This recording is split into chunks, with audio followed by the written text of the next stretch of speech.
En el programa En el Set vamos a tratar hoy el capítulo de Chaplin. Como sabemos, este programa nos habla de la historia del cine desde sus comienzos, desde Lumière o Méliès hasta nuestros días. Con Chaplin es un caso especial porque se trata de un maestro del cine, una persona que no necesita presentación. No obstante, hablaremos de sus comienzos, de cómo él era un niño pobre en un barrio de Londres, en Lambeth, cómo su madre era alcohólica y muchas veces estaba recluida en asilos de alienados. Y esta circunstancia hizo que su pobreza lo lanzara a ganarse la vida desde muy niño, casi infante. Y aquí empieza a cantar en las aceras de los barrios de Londres. Luego lo vemos ya en un circo, el circo Carnot, donde él con su cuerpo ágil, menudo, empieza a tratar de hacer peripecias, y esto hace que pronto viaje a Nueva York contratado por este circo. Aquí él entra en contacto con un mundo nuevo. Se trata pues de los comienzos del cine. Pero queremos aclarar que el cine no era en esa época lo que es hoy en día, industrias estables, sino eran casi aventureros que con una cámara y un director un poco chiflado hacían cortos, pero cortos que hacían 4 o 5 en un fin de semana. No era esta industria como la conocemos hoy en día. Chaplin se aferra a ellos y empieza a trabajar y a interesarse por este nuevo método, este nuevo medio visual.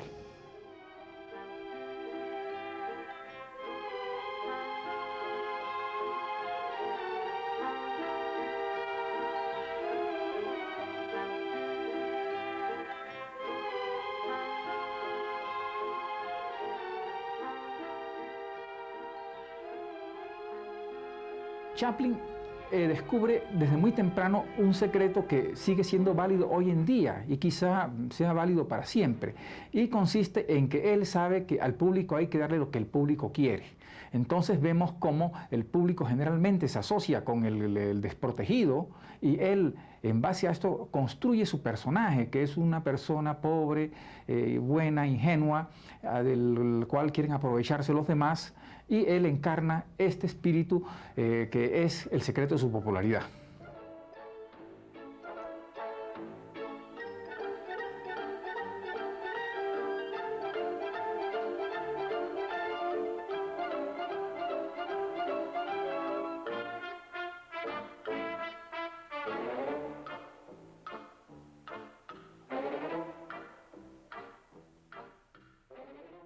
Pero en el año 14, cuando sus cortos empiezan a recorrer el mundo y su popularidad se extiende, vemos cómo los intelectuales franceses, inclusive Guillaume Apollinaire, recaban en esto y ven en él no un entretenimiento cualquiera, sino el principio de un nuevo arte.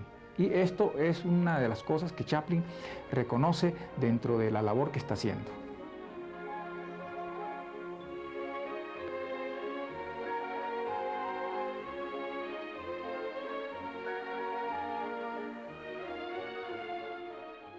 Bueno, Chaplin ante todo tiene sus cortos, primero con la SNA, luego con la Mutual, contratos ya millonarios que ya no era él la persona desprotegida, sino que vemos cómo ya se convierte en una empresa. Él entonces ya decide lanzarse al largometraje. Primero con El Chico, que es un mediometraje, y luego pues con las famosas obras que conocemos, primero La Fiebre del Oro, Luces de la Ciudad, y finalmente con Tiempos Modernos. El cortometraje El Chico tiene esas cualidades que decimos. Vemos un chico desamparado, pobre, Chaplin lo protege, la policía lo persigue, y el chico, Jackie Coogan, se convierte en una especie de ídolo. Antes de los actores infantiles, antes de Shirley Temple, ya Jackie Coogan había sentado las bases de este personaje, el niño que enternece a las multitudes. Es una obra maestra, y como todos los cortos de él tienen pues esa particularidad. El público se identifica con el pobre, con el perrateado, como diríamos.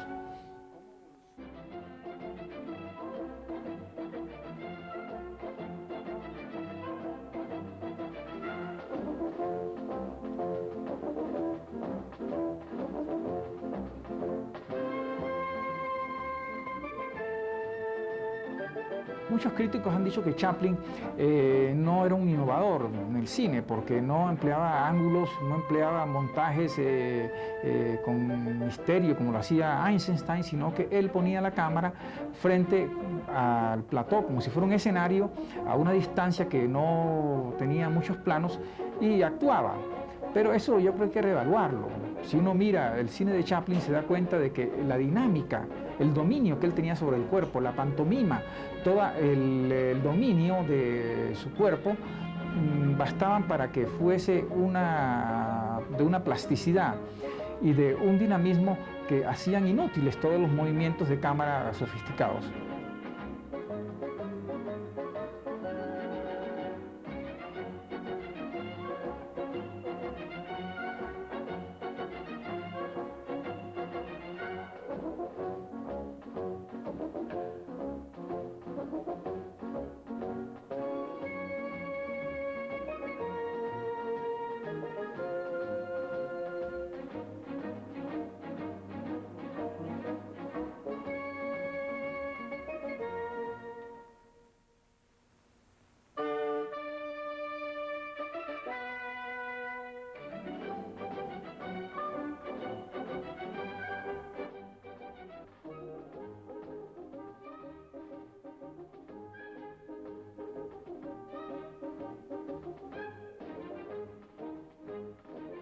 La fiebre del oro trata de la famosa fiebre del oro de los años 1850 en Alaska y en Yukon.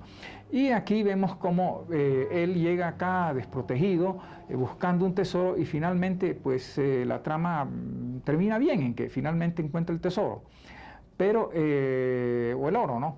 Pero lo interesante es todas las peripecias por las cuales pasa, escenas famosísimas como aquellas donde está bailando y una muchacha muy linda lo mira un poco feo, pero primero se burla de él, pero después le encuentra sus cualidades humanas y termina pues enamorándolo.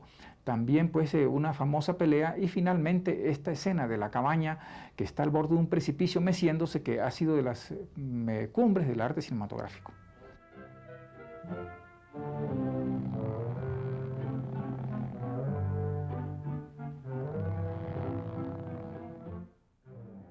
Chaplin cuando llega a Hollywood se encuentra con que él no estaba solo, tenía una competencia sumamente difícil.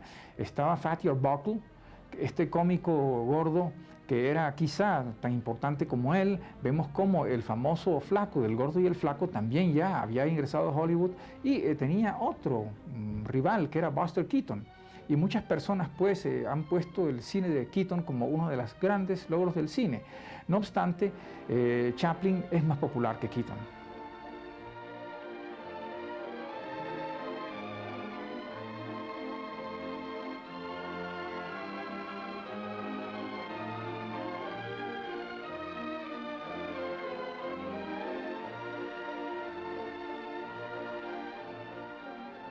En escenas como las que vemos en tiempos modernos, donde él pasa por un engranaje, vemos cómo está satirizando la sociedad moderna.